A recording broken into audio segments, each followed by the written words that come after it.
Hello, I'm Kelly Foss. I want to thank you for joining me for my online workshop series with Strathmore. I have all my supplies here and I wanted to go over them with you. Even more than saying that it's nice to have a ruler for an unlotioned tissue, you know, a plain tissue. More than those items, I want to talk to you about setup. Sets you up for success. Most people, we don't have a studio setup. We have living room, bedroom, kitchen table. So I'll show you my setup and then how you can make your setup better. Because most people don't have a giant easel. This is actually a tabletop oil painting palette. All you need is a hard surface, like a clipboard or a book. I'll just use my wood palette and show you. Take your flat surface, but do not put it flat because it will mess up your perspective. Stack some heavy books and you're good to go. Okay, so now we're ready to go over materials. Let me put this down. Whew. But let's first talk about lighting. If you are working from life with the subject right in front of you, it's important to have one light source. It's really nice to have natural light, but if you don't have that, try to eliminate extra light sources on that one subject. Also make sure that you have a nice light source on your paper. Okay, let's get into our supplies. Papers. I love gray. I love the drawing paper, but this is my absolute favorite. It is 8.5 by 5.5 toned tan sketch paper. If you want a thicker paper than sketch, try the toned tan mixed media. Here's a portrait I did on that. It's thicker, extra points if you know who that is. But from this workshop, I'm using just my favorite. Here are some wonderful colored pencils from Lyra, but I'm going to go with this one red pencil. Yep, that's all that we're gonna use. So here's a set of graphite. And from all the H's and B's with numbers, I'm gonna just go with the 6B, the 2B, and the 4B, along with my red and my white pastel pencil. Now you might ask, what are all these numbers with letters? What is the 2B versus the 2H? So H stands for hard. If it's hard, the graphite's harder to make a mark on your paper. So you remember this H versus B with H stands for hard and B stands for soft. I'm kidding. It doesn't mean that. I believe B stands for bold because it's softer pencils. I'm pretty sure you'll remember that now because of my weird joke. Sharpening pencils is a really important practice for any artist. When you work with sharp pencils, you are going to be able to do your best drawings. I am not great with sharpening. I really should invest in an electric sharpener. I was proud that I got this point, and my camera was not as proud as me. It would refuse to show my triumph, but I still tried.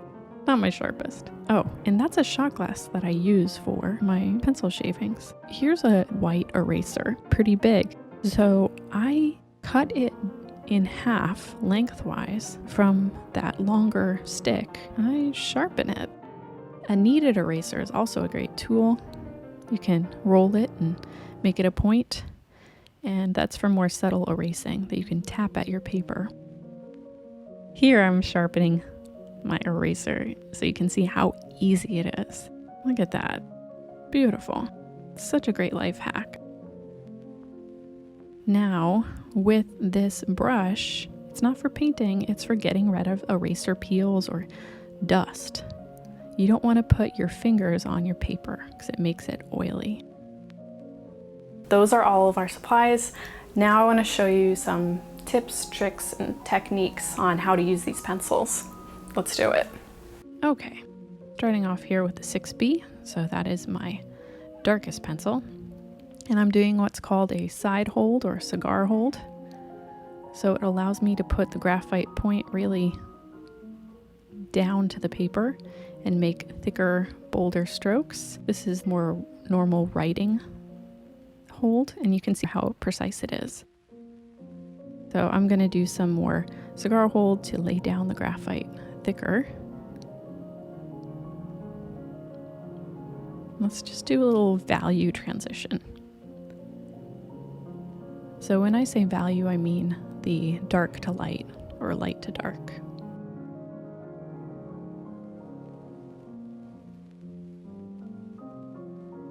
So I'm pushing on my pressure and I'm going very hard there, but you can see some static. So I'm going to use the clean tissue piece and just smudge it and really massage that graphite into the fibers of the paper.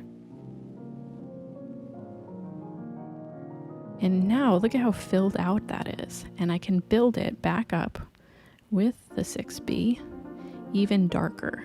So I can make my value range even wider.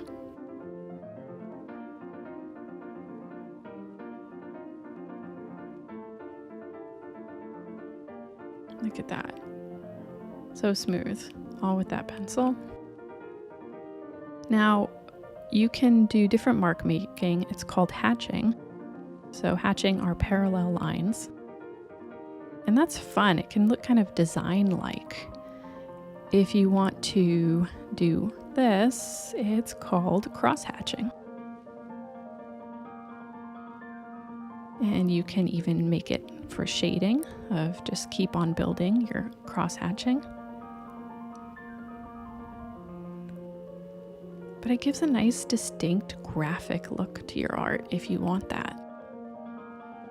I'm going to take a bottle cap here and just trace it. So we can do a little exercise of a magic floating ball.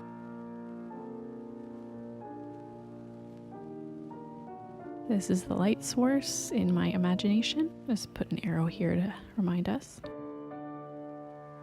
Now let's do that rim of shadow. That initial rim that happens where the light isn't going beyond that one point, that's called the terminator line. And everything past that is true shadow. So I'm just going to fill that in. And I'm going to smudge it with my tissue. Some people use what's called a stump to do this, and that's fine, but this is right on hand, easy. So I'm restating my terminator line, my deepest shadow right here. With art, we should be patient with ourselves and really enjoy the process. Especially with pencils, we can build up the intensity. So now I'm going with a harder pencil and I'm increasing that smoother transition from the shadow line up towards the light. Increasingly getting lighter with my pressure as I head towards the light source.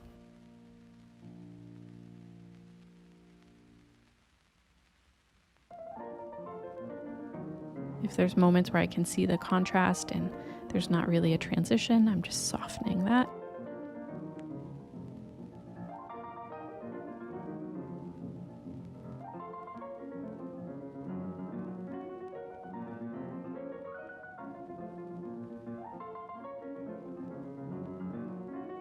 Do a little smudge down again. Now, smudging is not the be-all, end-all. And it also can be a bad habit. If you find yourself smudging things a lot or smudging things to create form, try instead to take your time, sharpen your pencil, and really just be in the moment of filling in any dots and spots that you see on your paper. I'm really looking at the form and I'm erasing the line on the ball that's in the light. Because real life is not outlined. I remember realizing this when I was a kid, looking at my hand and being like, but how does one draw without outlines? It's through lighting. It's through, it can be called modeling or shading or rendering. It all means the same thing. It's about doing your light to dark, putting in your values. Now with the kneaded eraser, I'm just doing a little tapping up of some dots and spots. And again, I'm restating that terminator line, that line where the light is not going beyond it on this ball. Really be patient with your art. Take time to build things up. Don't expect things to be instant. Really enjoy the process. It can be very relaxing, just working your graphite into the fibers of your paper.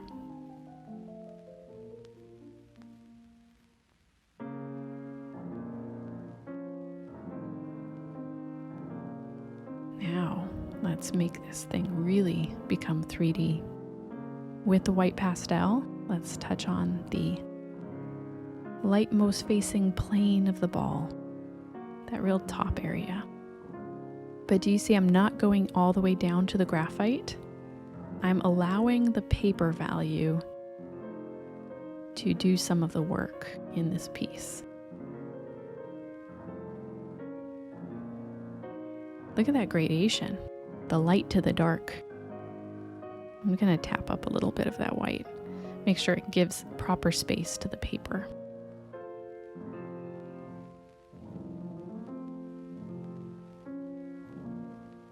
Clean up the space around the ball. And I want that ball to float. So I'm putting a little bit of graphite taken from my smudge over there.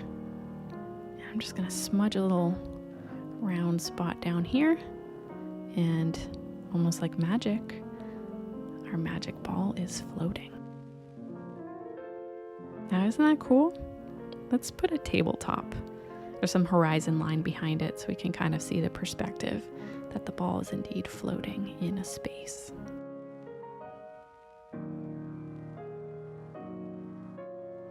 So let's just line this ruler.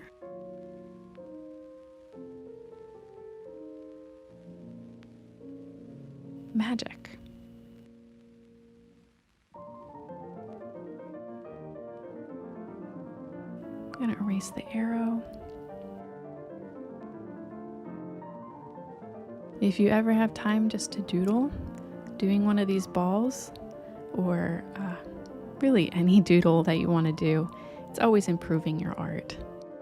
Just getting more and more comfortable with pencil in your hand. It's a great thing. I'm just darkening the far side of the moon here. Filling in any of the little dots and spots that I see that kind of are rogue. There's a little contrasty dither. Values are always transitioning. At least on organic forms. If it's like a book or something, maybe not.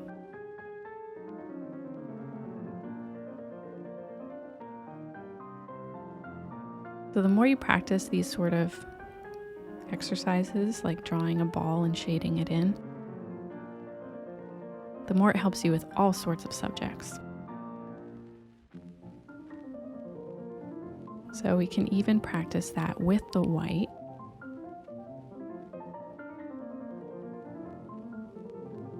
Going really hard on the pressure and then lightening it.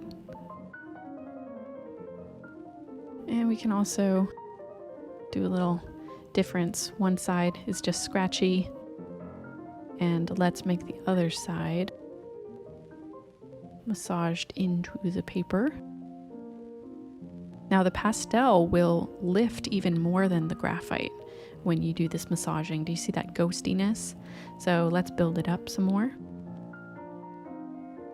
Do a little back and forth. Lay down some more pastel.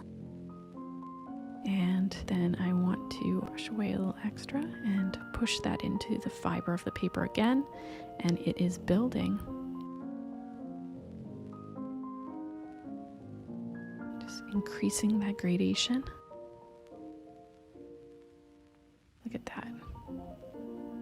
I don't know if you can see it on camera, but in person, it's nice and a little bit stronger than the other side that I left just to be its first scribble. Tapping up some of the little dots and spots.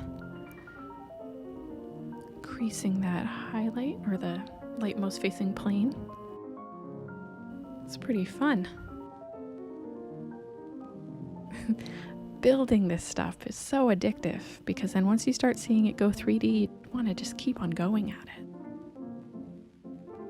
Okay, but we need to try out all of our pencils. So let's get into the red. Let's see what it can do. That heavy pressure.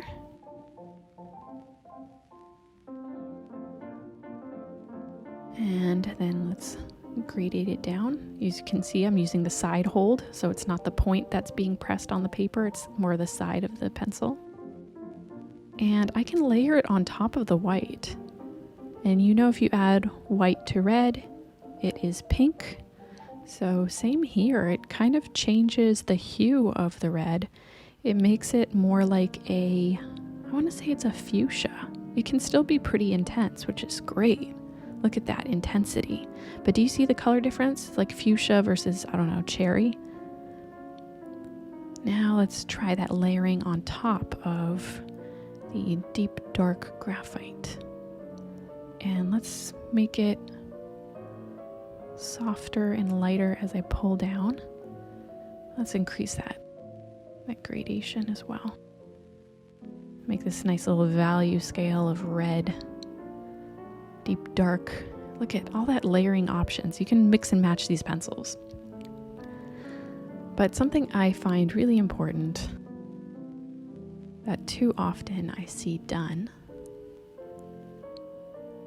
is not allowing your tan paper to be part of the team. The beauty of working with tan paper is that it's kind of a light medium value. Most of the world is a medium value, unless we're at nighttime. But most subjects and everything, we're seeing it in a medium value. So the paper already contains your drawing. We just need to top it off with some light and hit the bottom of it with some dark. But allow your paper to shine through and be part of the value scale. So here I'm completing the value scale by going from very light white pastel to a heavier pressure. Look at that. But it is all about allowing that paper to be part of the team. Right here, it's just raw paper, but you don't even see it because I did such a smooth transition of graphite to paper and then paper to white. And you can see that on the ball as well, that I left it, that raw rim. Okay, so now that we've gone over setup and supplies, let's just get into drawing. I hope you join me for my 3 drawing demos. We're going to be doing a couple of bananas, pair of bananas, a pet, and a pout. Sorry, I just like alliterations. What's another way to say it? Gonna do a fruit, a fur baby, and a frown. No, it's not a frown. Okay, I can't come up with 3. We're gonna do a still life, an animal, and a feature. Anyways, stay tuned for my drawing demos. We're gonna have a good time. See ya.